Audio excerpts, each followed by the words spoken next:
السلام علیکم ورحمۃ اللہ وبرکاتہ۔ ان الحمد للہ نحمده ونستعینه ونستغفره ونؤمن به ونتوکل علیہ ونعوذ باللہ من شرور انفسنا ومن سیئات اعمالنا من يهده الله فلا مضل له ومن يضلله فلا هادي له ونشهد أن لا إله إلا الله وحده لا شريك له ونشهد أن محمدا عبده ورسوله أعوذ بالله من الشيطان الرجيم بسم الله الرحمن الرحيم يا أيها الذين آمنوا اتقوا الله حق تقاته ولا تموتن إلا وأنتم مسلمون يا أيها الناس اتقوا ربكم الذي خلقكم من نفس واحدة وخلق منها زوجها وبث منهما رجالا كثيرا ونساء واتقوا الله الذي تساءلون به والأرحام إن الله كان عليكم رقيبا يا أيها الذين آمنوا اتقوا الله وقولوا قولا سديدا يصلح لكم أعمالكم ويغفر لكم ذنوبكم ومن يطع الله ورسوله فقد فاز فوزا عظيما أما بعد فإن أصدق الحديث كتاب الله وأحسن الهدي هدي محمد صلى الله عليه وسلم وشر الأمور محدثاتها فإن كل محدثة بدعة وكل بدعة ضلالة وكل ضلالة في النار قال الله تعالى في القرآن المجيد أعوذ بالله من الشيطان الرجيم ومن يأتيه مؤمنا قد عمل الصالحات فأولئك لهم الدرجات العلى جنات عدن تجري من تحتها الأنهار خالدين فيها وذلك جزاء من تزكى وقال في مقام آخر قد أفلح من تزكى وقال في مقام آخر قد أفلح من زكاها وقد خاب من دساها سبحانك لا علم لنا إلا ما علمتنا إنك أنت العليم الحكيم رب اشرح لي صدري ويسر لي أمري واحلل عقدة من لساني يفقهوا قولي اللهم رب زدني علما یا مقلب القلوب ثبت قلبی علی دینک۔ برادران اسلام، محترم سامعین و سامعات، آج میں جس موضوع کو لے کر آپ کے روبرو ہوا ہوں وہ ہے انسانی زندگی میں سیرت و کردار کی اہمیت۔ اسلامی بھائیوں، اسلام میں اخلاقیات کی بہت زیادہ اہمیت ہے۔ جب تک مسلمان حسن اخلاق جیسی صفت سے متصف نہ ہو جائے اس کی زندگی دوسروں کے لیے نمونہ عمل نہیں بن سکتی۔ جبکہ ہر مسلمان دین کا داعی ہے، اس لحاظ سے ہر مسلمان کو چاہیے کہ وہ اپنے آپ کو اخلاق حسنہ سے آراستہ و پیراستہ کرے۔ بروز قیامت ترازو میں سب سے زیادہ وزن بہتر اخلاق ہی کا ہوگا۔ اچھے اخلاق کے حاملین کے لیے بشارت بھی ہے۔ اچھا اخلاق ایک ایسا ہتھیار ہے جس سے انسان لوگوں کے دلوں پر حکمرانی کر سکتا ہے۔ آپ صلی اللہ علیہ وسلم نے پورے دین کی خدمت اپنے اسی اخلاق کریمہ سے کی ہے۔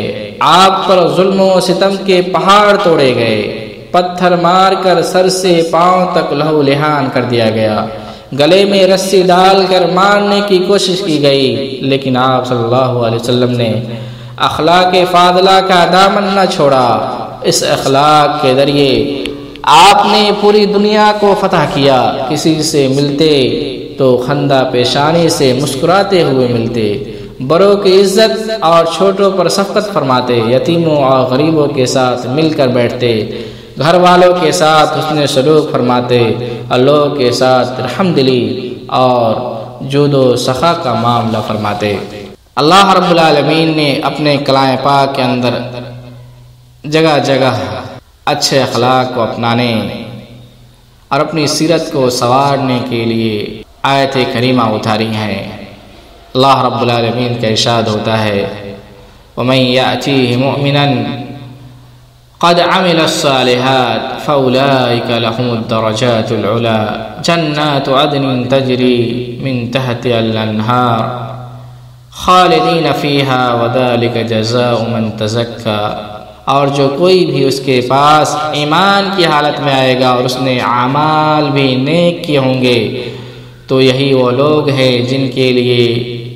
بلند و بالا درجے ہیں، ہمیشگی والی جنتیں ہیں جن کے نیچے نہریں بہتی ہیں جن میں وہ ہمیشہ ہمیش رہیں گے۔ اور یہی انعام ہے ہر اس شخص کا جو پاک ہوا۔ قد افلح من تزکا، بے شک اس نے فلاح پالی، اس نے کامیابی پالی جس نے پاکی حاصل کر لی۔ قد افلح من زکاہا وقد خاب من دساہا، یقیناً وہ شخص کامیاب ہوا جس نے اپنے نفس کو پاک کیا، اور یقیناً وہ نامراد ہے جس نے اسے خاک میں ملا دیا۔ اللہ رب العالمین کے ان فرامین سے معلوم ہوا کہ انسانوں میں جس نے اپنے آپ کو فاسد عقائد و خیالات، کفر و شرک کی گندگی، اخلاق رسیلہ اور برے اعمال و کردار سے پاک و صاف کر لی، یقیناً اس نے کامیابی حاصل کر لی اور اس کے لیے ہمیشہ ہمیش باقی رہنے والی جنت ہے۔ اور رسول اللہ صلی اللہ علیہ وسلم کی بعثت کا مقصد ہی مکارم اخلاق کی تکمیل، عقائد حسنہ اور اعمال صالحہ کی توضیح و تبلیغ اور نفوس کو اخلاق و کردار کی کوتاہیوں اور ظاہر و باطنی نجاستوں سے پاک و صاف کرنا تھا۔ بیشتر عبادات کا مقصد بھی تطہیر و تزکیہ ٹھہرایا گیا ہے۔ سیدنا ابو ہریرہ رضی اللہ تعالیٰ عنہ سے روایت ہے، رسول اللہ صلی اللہ علیہ وسلم نے بیان فرمایا انما بعثت لأتمم صالح الاخلاق۔ مسند احمد کی روایت ہے، علامہ البانی نے اس کو صحیح قرار دیا ہے، یقیناً بہتر اخلاق کو پورا کرنے کے لیے میری بعثت ہوئی ہے۔ اسلامی بھائیو بہنوں، جس دور میں ہمارے رسول صلی اللہ علیہ وسلم کی بعثت ہوئی اس وقت پوری دنیا شرک و توہمات کے گرداب گھری ہوئی تھی۔ لوگ فواحش و منکرات اور شرمناک اعمال کے خوگر بنے ہوئے تھے۔ آپ صلی اللہ علیہ وسلم نے ان کی اصلاح فرمائی، ان کے اندر انسانی عظمت و بلندی کو بیدار کیا، نفوس کو شرک و معصیت اور رذالت و گندگی سے پاک فرمایا، معاشرے کی صالحیت کے لیے عزت کی محافظت و کردار سازی، اخلاق کی بلندی، ذہن و دماغ، اطوار و عادات کی پاکیزگی پر خاصا زور دیا، جس کی تاثیر سے عرب کی وحشی و عذر قوم جس قدر مہذب و سلیقہ مند ہوئی، اور اسی منتشر و بدحال معاشرہ میں امن و سکون، الفت و یگانگت اور طہارت و پاکیزگی کی ایسی فضا قائم ہوئی، چشم فلک نے ویسا ماحول اور ویسی شخصیات کا آج تک مشاہدہ نہیں کیا۔ نبی کریم صلی اللہ علیہ وسلم کی وفات کے بعد زمانہ جس قدر گزرتا گیا، لوگوں کے اندر اخلاقی گراوٹ پیدا ہونے لگی، بے حیائی اور عریانیت عام ہو گئی، بدعات و خرافات کا زور بڑھا، اور آج جبکہ ہم 14ویں صدی ہجری میں سانس لے رہے ہیں،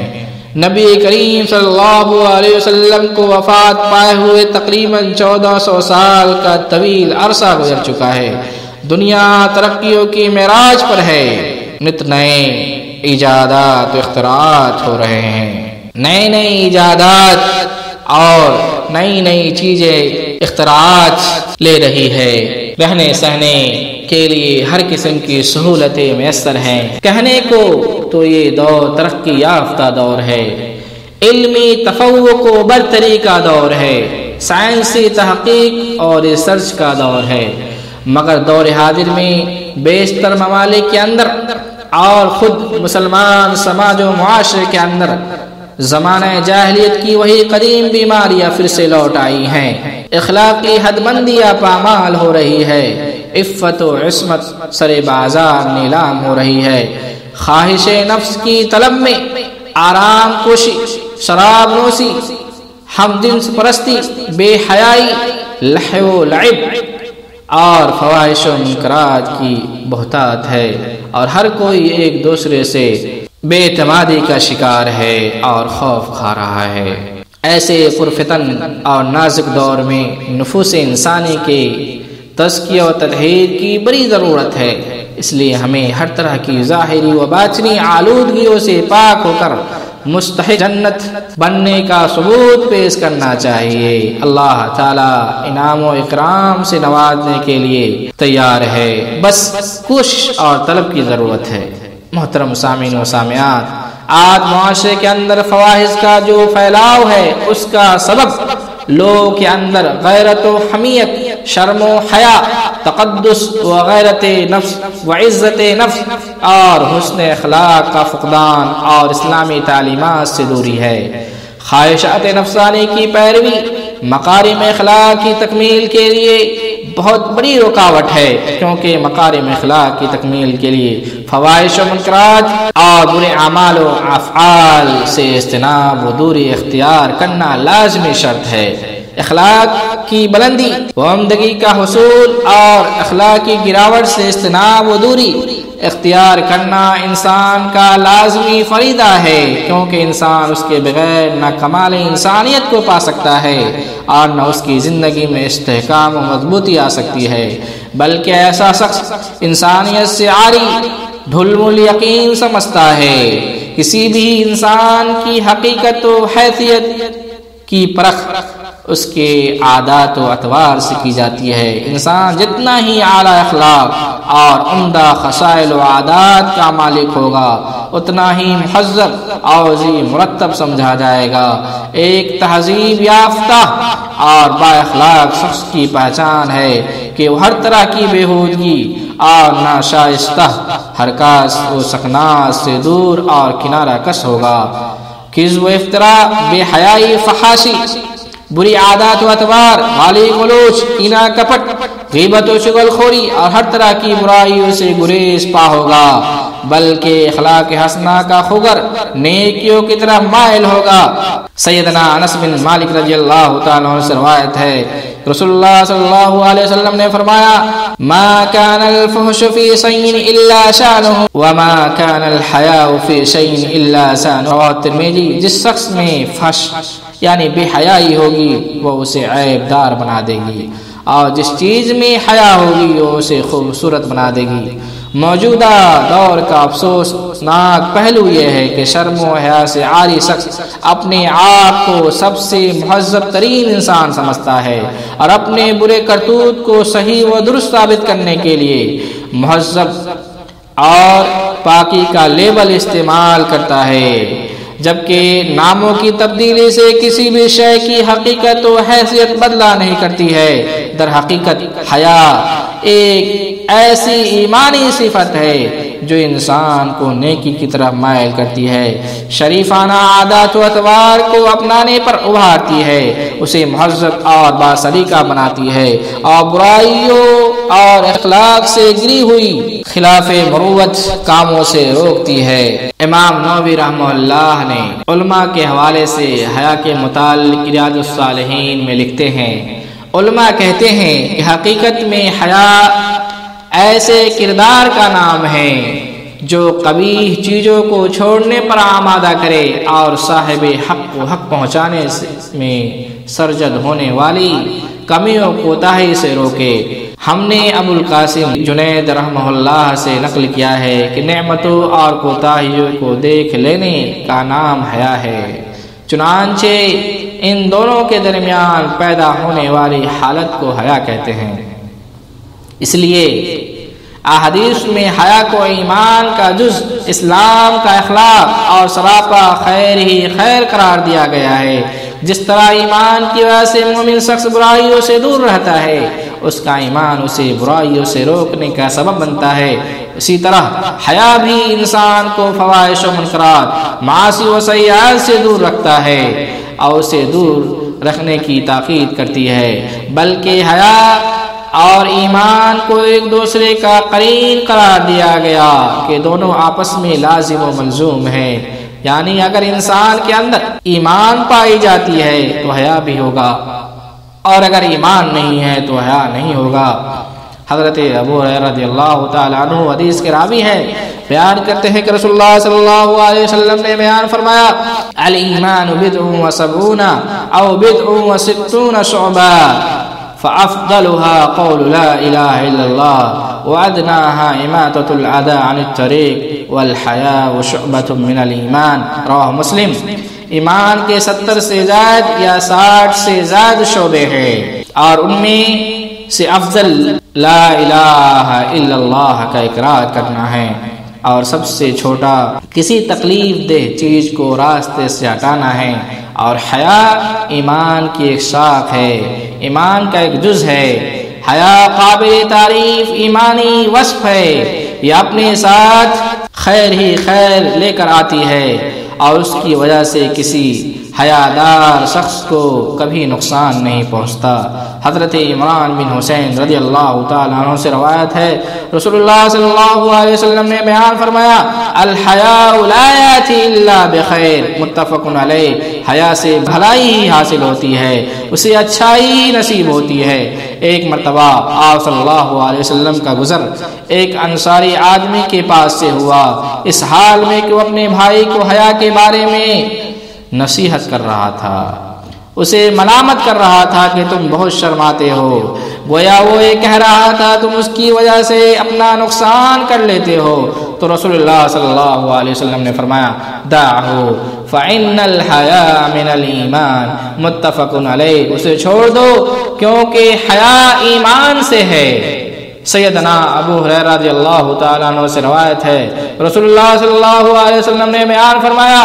الحیاء من الایمان والایمان فی الجنہ والبغاء فی الجفاء والجفاء فی النار، رواه ترمذی، صححہ الالبانی رحمہ اللہ۔ حیا ایمان سے ہے اور ایمان جنت میں لے جانے والی ہے، اور بد کلامی ظلم سے ہے اور ظلم جہنم میں لے جانے والی ہے۔ سیدنا انس بن مالک رضی اللہ تعالیٰ عنہ اور سیدنا عبداللہ بن عباس رضی اللہ تعالیٰ عنہما سے روایت ہیں کہ رسول اللہ صلی اللہ علیہ وسلم نے بیان فرمایا، ان لکل دین خلقا وخلق الاسلام الحیاء، ابن ماجہ، صحیح الالبانی رحمہ اللہ۔ ہر دین کے لیے ایک اخلاق ہوتا ہے اور اسلام کا اخلاق حیا ہے۔ حضرت عبداللہ بن عمر رضی اللہ تعالیٰ عنہ سے روایت ہے کہ رسول اللہ صلی اللہ علیہ وسلم نے بیان فرمایا، ان الحیاء والایمان قرنا جميعا فَإِذَا رُفِعَ أَحَدُهُمَا رُفِعَ الْآخَرُ، مستدرک حاکم۔ بے شک حیا اور ایمان دونوں ساتھ ساتھ ہیں، جب ان دونوں میں سے ایک اٹھا لیا جاتا ہے تو دوسرا بھی اٹھا لیا جاتا ہے۔ معلوم ہوا حیا ایمان کا جز ہے، ایمان کی ایک شاخ ہے، ایمان کا ایک شعبہ ہے۔ حیا کے بغیر انسان کامل ایمان کی لذت سے آشنا نہیں ہو سکتا۔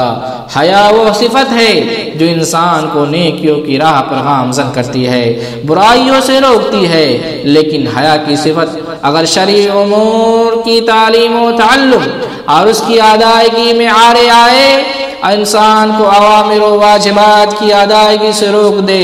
اور شرم و حیا کو بنیاد بنا کر انسان اپنے عمدہ خصائل و عادات کا اظہار نہ کر سکے تو قابل مذمت ہے، اور اسے حیا نہیں بزدلی کہتے ہیں۔ حق کے اظہار و استفسار اور دینی امور کو جاننے کے سلسلے میں حیا آڑے نہیں آنا چاہیے، بلکہ بلا جھجک حق کو جاننا چاہیے اور حق کو جاننے کی کوشش کرنی چاہیے۔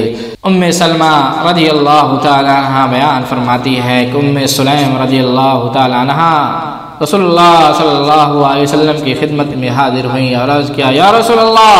ان اللہ لا یستحی من الحق فهل علی المرأة غسل اذا احتلمت؟ فقال نعم اذا رأت الماء، رواه البخاری۔ اے اللہ کے رسول صلی اللہ علیہ وسلم، یقیناً اللہ حق بات سے حیا نہیں کرتا۔ کیا عورت پر غسل ہے جب وہ محتلم ہو؟ تو آپ صلی اللہ علیہ وسلم نے فرمایا ہاں، اگر وہ منی کو دیکھے۔ اسلامی بھائیو بہنوں، اللہ رب العزت کا بے پایا شکر و احسان ہے کہ اس نے ہم انسانوں کو ایسی فطرت و طبیعت و ودیت دے رکھی ہے جو ہمیں برائیوں سے آگاہ متنبہ کرتی ہے، فواحش و منکرات کو انجام دینے سے بچاتی ہے اور اعمال صالحہ کی ترغیب دلاتی ہے۔ آپ صلی اللہ علیہ وسلم نے بیان فرمایا البر حسن الخلق والاثم ما حاک فی صدرک وکرہت ان یطلع علیہ الناس، رواه مسلم۔ نیکی اچھے اخلاق کو کہتے ہیں اور گناہ وہ ہے جو تیرے سینے میں کھٹکے اور کھٹک پیدا کرے اور تجھے ناگوار ہو کہ لوگ اس سے باخبر ہوں۔ بچہ جیسا ماحول اور تربیت پاتا ہے اسی میں ڈھل جاتا ہے۔ تخلیقی طور سے ہر انسان کی فطرت توحید و اسلام اور اطاعت الہی کی طرف مائل ہوتی ہے اور اس میں اچھائیوں کے قبول کرنے کی خوبی پائی جاتی ہے۔ آپ صلی اللہ علیہ وسلم نے فرمایا ما من مولود الا یولد علی الفطرہ فابواہ یہودانہ او ینصرانہ او یمجسانہ، رواه البخاری۔ ہر پیدا ہونے والا بچہ فطرت پر پیدا ہوتا ہے، یعنی فطرت اسلام پر پیدا ہوتا ہے، پھر اس کے ماں باپ اسے یہودی، نصرانی یا مجوسی بنا دیتے ہیں۔ الغرض انسان کو اپنی فطرت کی پکار پر لبیک کہتے ہوئے ہمہ وقت حسن اخلاق، افعال حسنہ کو اپنانے کی کوشش کرنی چاہیے اور اسی کو اپنی عادت بنا لینی چاہیے۔ حسن اخلاق کو اپنانے کے سلسلے میں ہمارے لیے ہمارے رہبر و رہنما، اسوہ و قدوہ رسول کریم صلی اللہ علیہ وسلم عمدہ و بہترین اور قابل تقلید نمونہ ہے۔ قرآنی شہادت کے مطابق آپ صلی اللہ علیہ وسلم اخلاق کے عمدہ و بلند ترین مرتبہ پر فائز تھے۔ اللہ کا فرمان ہے وَإِنَّكَ لَعَلَىٰ خُلُقٍ عَظِيمٍ، اور بے شک آپ اخلاق کے بلند ترین مرتبہ پر ہیں۔ آپ صلی اللہ علیہ وسلم کے اخلاق قرآن کا عملی نمونہ ہے اور پورا کا پورا قرآن ہی آپ کا اخلاق تھا۔ نبی کریم صلی اللہ علیہ وسلم اعلیٰ سیرت و کردار کا عمدہ نمونہ ہمارے سامنے پیش کیا۔ سیدنا انس بن مالک رضی اللہ تعالیٰ عنہ کا ارشاد ہے، بیان کرتے ہیں خدمت النبی صلی اللہ علیہ وسلم 10 سنین فما قال لی اف ولا لما صنعت ولا اللہ صنعت، متفق علیہ۔ میں نے 10 سال تک نبی کریم صلی اللہ علیہ وسلم کی خدمت کی، آپ نے کبھی مجھے اف تک نہیں کہا، نہ کبھی یہ کہا کہ یہ کام تم نے کیوں کیا، اور نہ یہ کہا تم نے کیوں نہیں کیا۔ یہ حسن اخلاق اور عمدہ کردار کی بلند ترین مثال ہے۔ اس قدر لمبی مصاحبت اور ہم نشینی کے باوجود رسول اللہ صلی اللہ علیہ وسلم نے کبھی انہیں اف تک نہیں کہا۔ ڈانٹنا تو دور کی بات ہے جبکہ وہ ابھی بچے تھے اور روزمرہ کے معمولات میں ضرور ان سے بھول چوک ہوئی ہوگی۔ اس قدر عمدہ اخلاق و کردار کے وصف سے متصف ہوتے ہوئے بھی آپ اللہ تعالیٰ سے اپنے اخلاق کی درستگی کے طلبگار رہتے تھے اور اللہ رب العالمین سے دعا کرتے اللہم احسنت خلقی فاحسن خلقی، اے اللہ تو نے میری تخلیق اچھی طرح فرمائی ہے اس لیے میرے اخلاق کو بھی اچھا بنا دے۔ محترم سامعین و سامعات، انسانی زندگی میں پاک و صاف سیرت و کردار کی بڑی اہمیت ہے۔ جس کا اخلاق کردار جس قدر بلند ہوگا وہ اتنا ہی معتبر اور ذی وقار ہوگا۔ ام المومنین سیدہ عائشہ صدیقہ رضی اللہ تعالیٰ عنہ بیان کرتی ہیں رسول اللہ صلی اللہ علیہ وسلم کو فرماتے ہوئے سنا ان المؤمن لیدرک بحسن خلقہ درجۃ الصائم القائم، رواہ ابو داؤد وصححہ الالبانی رحمہ اللہ۔ یقیناً مومن اپنے حسن اخلاق کی وجہ سے روزہ رکھنے والے اور تہجد گزاری کرنے والے یعنی قیام کرنے والے کا درجہ پا لیتا ہے۔ حضرت ابو ہریرہ رضی اللہ تعالیٰ عنہ سے روایت ہے کہ رسول اللہ صلی اللہ علیہ وسلم نے بیان فرمایا اکمل المؤمنین ایمانا احسنہم خلقا، مومنوں میں سب سے کامل ایمان والا وہ ہے جو ان میں سب سے بہتر اخلاق والا ہو، لوگوں میں سب سے اچھا ایمان میں سب سے کامل، اور روز قیامت نبی کریم صلی اللہ علیہ وسلم سے سب سے زیادہ قریب وہ شخص ہوگا جو لوگوں کے ساتھ اچھی طرح پیش آئے، اپنی ذات سے کسی کو تکلیف نہ پہنچائے، عفو درگزر، صبر و تحمل سے کام لے، کبھی کسی بھی حال میں تہذیب و شائستگی کا دامن نہ چھوڑے، جو خود اپنے لیے پسند کرے وہی دوسروں کے لیے بھی پسند کرے۔ اس لیے لوگوں کو حسن اخلاق سے پیش آنے کی تعلیم دی گئی ہے۔ جامع ترمذی کی صحیح روایت ہے، رسول اللہ صلی اللہ علیہ وسلم نے بیان فرمایا، اتق اللہ حیث ما کنت، اللہ تعالیٰ سے ڈرو جہاں کہیں بھی رہو، آپ برائی ہو جانے کے بعد نیکی کرو، اور نیکی برائی کو مٹا دیتی ہے، اللہ کے ساتھ اچھے اخلاق سے پیش آؤ۔ اس لیے ہمارے لیے ضروری ہے کہ ہم اپنی شخصیت کو معتبر اور باوقار بنائیں، اور ہر طرح سے اپنی سیرت و کردار کو بلند کرنے کے لیے کوشاں رہیں، اخلاق کی گراوٹ سے بچیں، خندہ پیشانی سے ملے، سخت کلامی سے پرہیز کرے، مسکراہٹ کو اپنا شیوا بنائیں، کوئی ایسا قدم نہ اٹھائیں جو ہمیشہ کے لیے ہماری شخصیت میں گھن لگا دے، معمولی باتوں پر آپس میں بغض و عداوت کی فضا نہ قائم کرے، فواحش و منکرات کے قریب نہ جائیں، ہر طرح کی معاشرتی برائی، فحش گوئی سے دور رہتے ہوئے ان صفات سے متصف لوگوں سے بھی ربط اور تعلق نہ رکھے۔ رسول اللہ صلی اللہ علیہ وسلم نے بیان فرمایا، یقیناً تم لوگ اپنے مالوں کے ذریعے لوگوں میں رسائی نہیں حاصل کر سکتے، بلکہ خندہ پیشانی، حسن اخلاق کے ذریعے ان کے یہاں رسائی حاصل کر سکتے ہو۔ عام طور پر انسانوں میں اخلاقی گراوٹ فحش گوئی، فحش کاری کی وجہ سے آتی ہے۔ مومن کی صفات اور خوبیوں کی وضاحت کرتے ہوئے سیدنا عبداللہ بن مسعود رضی اللہ تعالیٰ عنہ سے مروی ایک حدیث میں نبی کریم صلی اللہ علیہ وسلم نے فرمایا، لیس المؤمن بالطعان ولا اللعان ولا الفاحش ولا البذیء، رواه ترمذی، صححہ الالبانی رحمہ اللہ۔ مومن طعن و تشنیع کرنے والا، لعنت کرنے والا، بے حیا، فحش گو، ابد زبان نہیں ہوتا۔ اس لیے ضروری ہے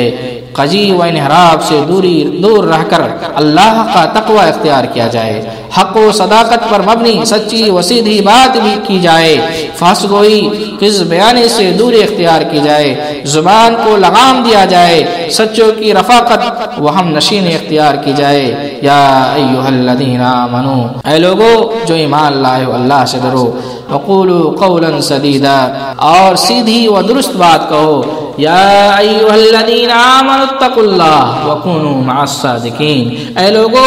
جو ایمان لائے ہو، اللہ سے ڈرو اور سچوں کے ساتھ رہو۔ اسلامی بھائیو بہنوں، انبیاء کرام کی تاریخ اور ان کی قوم کے احوال کا مطالعہ کریں تو معلوم ہوگا ہر نبی کی قوم اپنے نبیوں کو ہر ممکن طریقے سے تکلیف و اذیت دینے کی کوشش میں لگی رہی، انہیں مجنون، پاگل، دیوانہ، شاعر، جادوگر جیسے برے القاب و خطابات سے نوازا، مگر انبیاء کرام کی سیرت و کردار کا یہ پہلو نمایاں رہا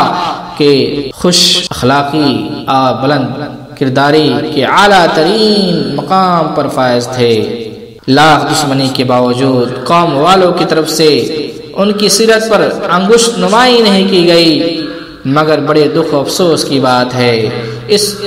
انبیائی وصف کی پیروی کرنے سے ہماری اکثریت محروم نظر آ رہی ہے۔ اگر کسی دنیا دار اور بظاہر کسی بڑی شخصیت کے اندر اخلاقی گراوٹ پائی جاتی ہے تو ہم اس کی اصلاح اور اس کے غلط رویے کی نکیر و تردید کرنے یا اس کے برے کرتوتوں کو برا سمجھنے کے بجائے خوب اس کی آؤ بھگت کرنے لگتے ہیں، اسے سراخوں پر بیٹھاتے ہیں یا انتظامی امور میں اس کی مہارت کے تلے دب کر یا معمولی دنیاوی فائدے کی خاطر اس کی ساری بد کرداریوں سے صرف نظر کر لیتے ہیں اور ایک طرح سے ایسے بد کردار اور بد اخلاق لوگوں کے معاون بن جاتے ہیں، جبکہ ہماری شرعی ذمہ داری یہ ہے کہ ہم اپنی وسعت و طاقت کے مطابق ہاتھ یا زبان کے ذریعے برائی کو روکیں۔ اگر اس کی طاقت نہیں رکھتے تو کم از کم ایسے لوگوں کی برائیوں کے متعاون نہ بنے، اس کی مدد نہ کرے۔ حقیقت یہ ہے کہ آج ہم نے حصول دنیا کو اپنا لیا ہے۔ ہمارے نزدیک کامیاب وہی ہے جو زیادہ سے زیادہ دنیا حاصل کر لے، وہی عزت دار ہے جس کا دامن مال و منال سے بھرا ہوا ہو، بھلے وہ بد کردار ہی کیوں نہ ہو، بد اخلاق ہی کیوں نہ ہو۔ ہمارے نزدیک وہی محبوب ہے۔ نیک و بد کے درمیان امتیاز کا ہمارا پیمانہ صرف وضاقتہ رہ گیا ہے۔ افسوس کہ سیرت و کردار کی درستی، اخلاق و کردار کی بلندی، حسن اخلاق کی باتیں صرف کتابوں اور زبان و تقریر کی حد تک محدود ہو کر رہ گئی ہے۔ عملی طور پر معیار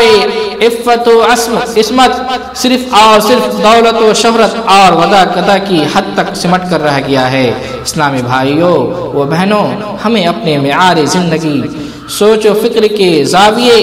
اور عفت و عصمت کے نظریے کو بدلنے کی ضرورت ہے۔ عزت و آبرو کو محفوظ رکھنے کی ضرورت ہے، کیونکہ اگر زبان، شرم و حیا اور اپنی شرمگاہ کی حفاظت میں کوتاہی ہوگی یا اسے بے لگام چھوڑ دیا گیا تو پھر یہی دونوں عادات، یہی دونوں ٹکڑے فتنہ و فساد کا شکار ہو کر جہنم میں جانے کا باعث بنے گی۔ ظاہری چمک دمک، مال و جائیداد کی وجہ سے لوگوں کی نگاہ میں اگرچہ اعتبار حاصل ہو جائے گا، مگر آسمان کی عدالت میں دھر لیے جائیں گے۔ یہاں لوگوں کو بیوقوف بنا کر اپنی ہوس بے جا کو ٹھنڈا کر لیں، مگر جب الہی پکڑ ہوگی تو پھر کوئی جائے پناہ اور فرار کی راہ نہ ہوگی۔ ابھی وقت ہے سمجھ جائے، اپنے سیرت و کردار کو اسلامی سانچے میں ڈھالے۔ آخر میں رب العالمین سے دعا ہے کہ الہ العالمین ہمیں اپنے اخلاق و کردار کو اور سیرت و سلوک کو اسوہ رسول صلی اللہ علیہ وسلم کے مطابق گزارنے کی توفیق عطا فرمائے۔ آمین۔ اقول قولی ھذا واستغفر اللہ لی ولکم ولسائر المسلمین فاستغفروہ انہ هو الغفور الرحیم۔